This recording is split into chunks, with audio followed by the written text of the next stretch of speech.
GO number 46ని ఖచ్చితంగా తొలగించాల్సిందే.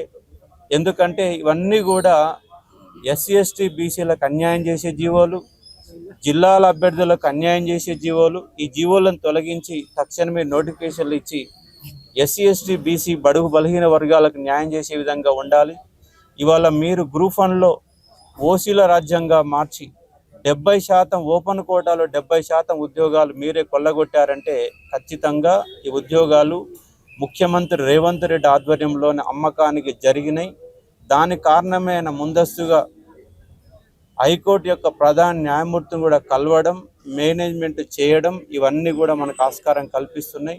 ఖచ్చితంగా సుప్రీంకోర్టులో కొట్లాడుదాం, మన ఉద్యోగాలని సాధించుకుందాం. నిరుద్యోగులంతా ఐక్యంగా మారాల్సిన అవసరం ఉంది. లేదంటే మన డిగ్రీలు, బీటెక్లు, ఎంటెక్లు ఏం చేసినా 15,000 రూపాయలు జీతం రాని ఒక పరిస్థితి వాళ్ళ నెలకొన్నది. కాబట్టి తక్షణమే నిరుద్యోగులారా ఐక్యంగా మారుదాం, కొట్లాడి మన హక్కులని సాధించుకుందాం.